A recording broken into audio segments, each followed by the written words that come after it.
Tonight, we are not simply listening to a story. Tonight, we are walking slowly into one of the darkest hallways of human memory. A place so vast, so terrifying, that it cannot be understood in a single breath. To truly grasp how close the world once came to ending, this story must be told in pieces, like echoes drifting through time.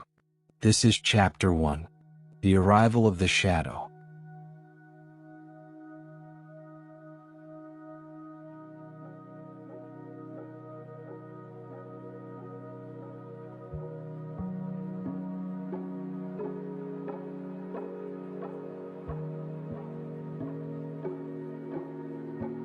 The world we live in today hums softly with machines.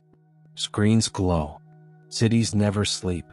And somewhere deep inside we believe we are safe. But history has a quiet way of reminding us that humanity is always just one breath away from the edge.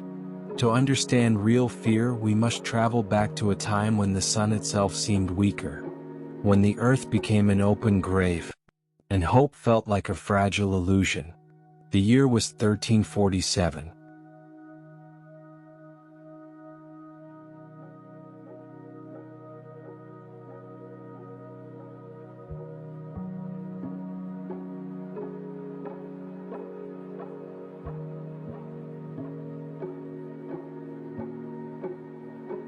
It did not begin with fire. It did not arrive with armies or banners.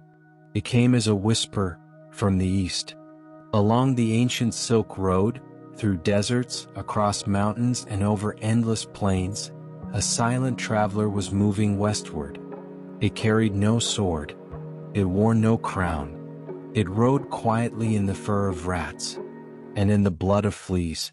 And by the time the world realized it was under attack, the enemy was already inside the walls.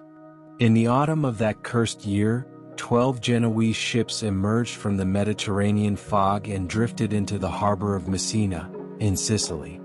From the docks, people watched in uneasy silence. The oars moved slowly, rhythmically, like the fading heartbeat of something already dying. When officials finally boarded the ships, they found a nightmare frozen in time. Most of the sailors were already dead, bodies stacked together like firewood. Their skin was darkened by strange, swollen marks that oozed black fluid. The few still alive stared into nothingness, their eyes hollow, their minds already gone.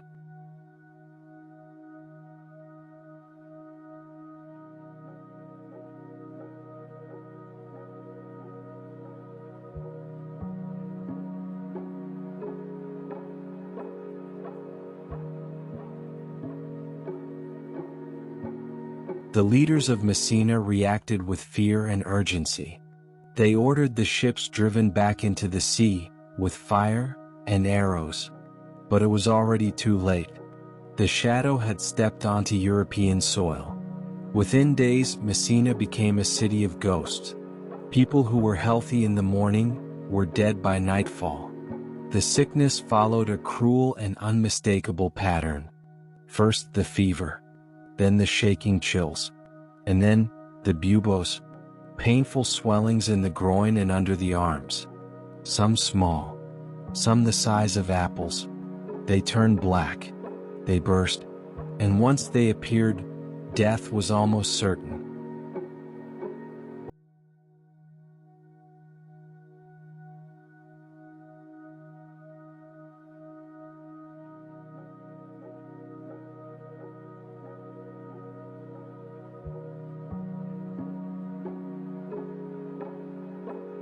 The stench of decay became so thick that people believed they could see the air itself trembling with poison.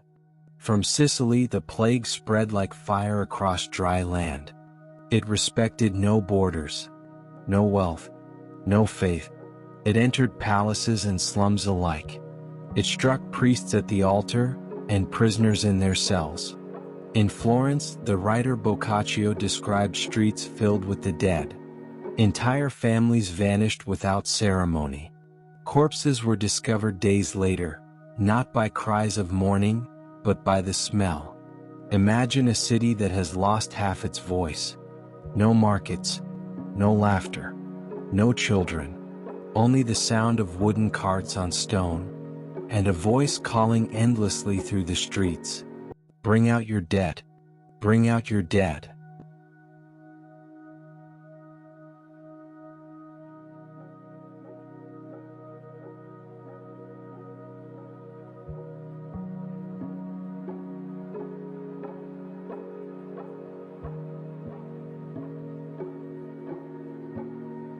At first there were funerals, church bells rang, prayers were spoken, but soon there were too many bodies, and too few living.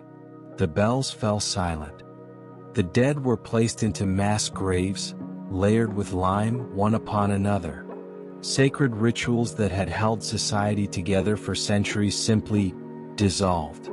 People searched desperately for meaning. Why was this happening? Some blamed the stars.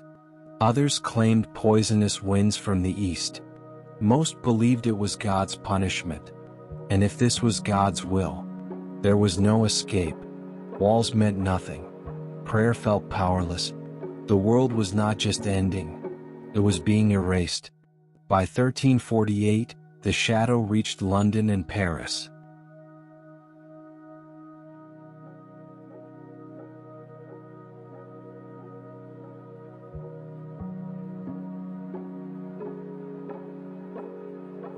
Civilization itself began to tear apart. The first thing to disappear was trust. A cough was enough to be abandoned. A fever meant exile. Parents fled from children. Husbands from wives. Survival became the only law. And then, the plague doctors appeared. Wrapped in waxed leather. Faces hidden behind beaked masks filled with herbs and spices. They believed disease traveled through poisoned air. They carried canes, to touch patients without contact, or to push away the desperate. Their cures did nothing.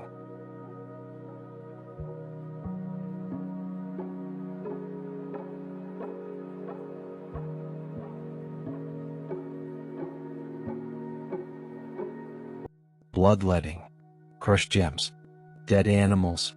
Hope drained faster than blood. As bodies rotted, faith twisted into madness. The flagellants marched from town to town, whipping their own flesh, believing pain would save them.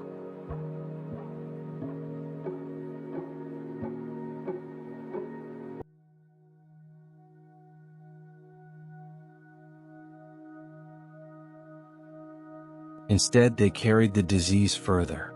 Fear demanded someone to blame. Rumors spread. Outsiders were accused. In cities across Europe, innocent people were dragged from homes and burned alive.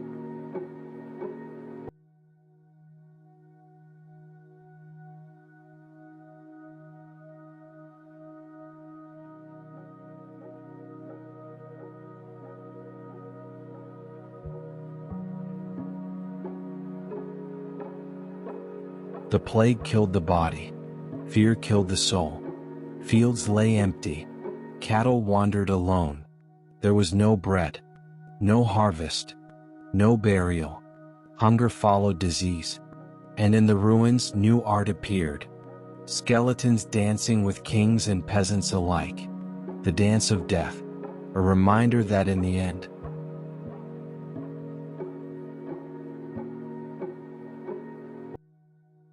everyone was equal. By the early 1350s, the plague faded, not because it was defeated, but because it had run out of people to kill. Nearly half of Europe was gone.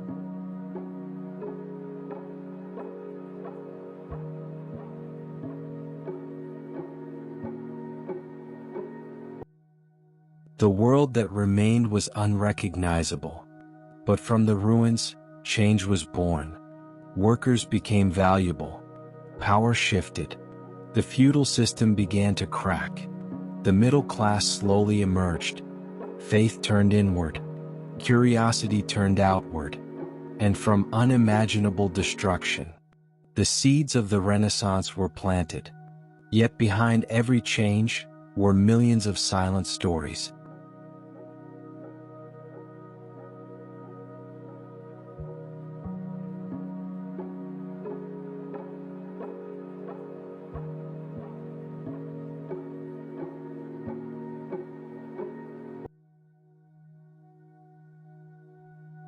Unmarked graves, forgotten names.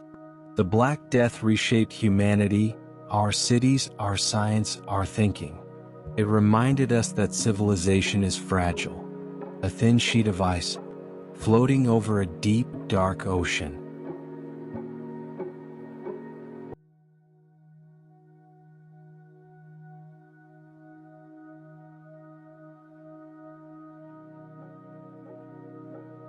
History is not just the past, it is a mirror.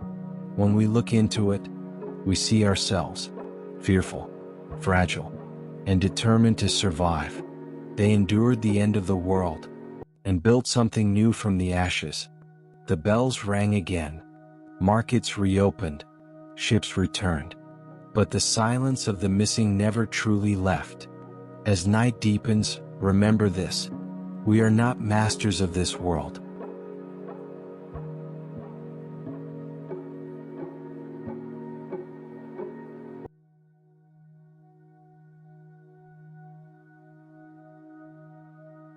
We are only guests, and our time here is as brief as a candle flickering in the cold. Stay curious, stay aware. The past is never gone. It is only waiting to be remembered. Sleep well, if you can.